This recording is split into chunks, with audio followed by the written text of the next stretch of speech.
Would you ever get your ears pierced at a random shop that you never researched, that you just happen to walk by in a completely different country?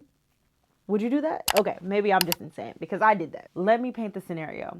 I was in Milan for the Winter Olympics, having a great time walking around. Now, the thing I love about Milan is like it's basically New York's hotter European cousin is the way that I would describe Milan. Just know the fashion in Milan is fashioning. People step out, and when they step out, they step out. I'm walking around Milan looking like the Raggedy Ann that I am because I honestly did not come prepared to step like I should have. And I've always, ever since I found out about them, wanted a headache piercing. Now, at the time, I had no idea what the piercing is actually called. I just knew that allegedly it was supposed to make your headaches better. I don't suffer from chronic headaches or anything, but the piercing was cute. Basically, long story short, the piercing's cute. So I'm walking down the streets of Milan, and I had just passed the Duomo, so I was in the central historic area. And so as I'm walking, I see a tattoo and piercing shop. Mind you, I am 100% in a touristy area at this point, and I know it. But I've been wanting this piercing, so it's like, when in Rome, you know, despite the fact that I wasn't in Rome. But I did do my due diligence for 2 seconds and like quickly Google the shop, but it's not like I Googled the piercers or anything. I honestly just did a quick Google to make sure they didn't have any crazy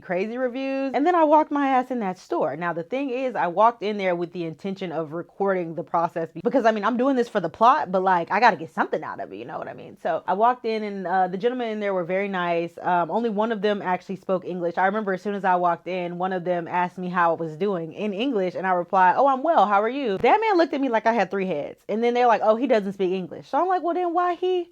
Okay, child. All right. No worries. Walked in, they're very friendly, and I asked them if I could record. They told me they were fine with me recording the shop. They just weren't okay with me recording the actual getting like the piercing done itself. Like they weren't okay with that, which I understand. I feel like that's a policy amongst like a lot of piercers, but like if I can't record it, then did it happen? Exactly. So I walked my ass right out that store, walked maybe 2 steps down the street and turned back around. Like that's a reasonable request. Well, actually, let me stop lying to y'all.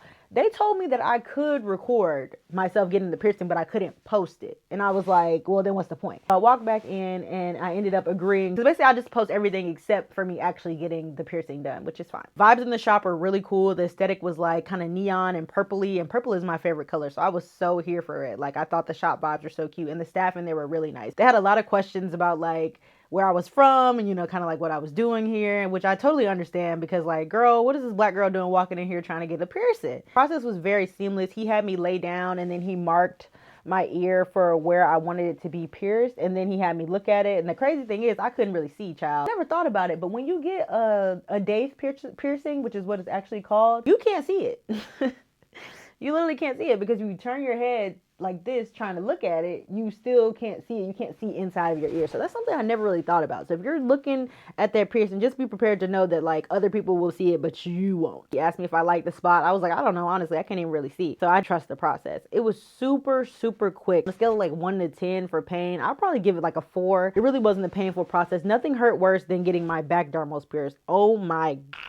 That was a criminally painful experience. This one was pretty smooth and quick. And then afterwards, he gave me like the aftercare instructions. And then he told me about like the best way to care for it. And then I asked him if he sold like the saline solution that he was talking about. And he did, because I was out of town. So I really didn't have like means to go Amazon myself some saline solution. So I bought it from him for like $10. Well, not dollars, euros. I have a bad habit of that. Ultimately, the piercing was 60 euros. And then the solution was 10 euros. So I paid 70 euros in total. And honestly, no complaints. The piercing has been healing up very well. It'll focus on my ear. I have a bunch of piercings, but it's not this one, but the one that's actually inside of my ear. He gave me his WhatsApp and contact information to contact him if I had any problem. But long story short, I am a fan of my piercing and I have no regrets. But let me know if this is something that you would have done. Is it really not even that spontaneous? Am I making a big deal out of nothing? Let me know how y'all feel, and I'll see y'all in my next one.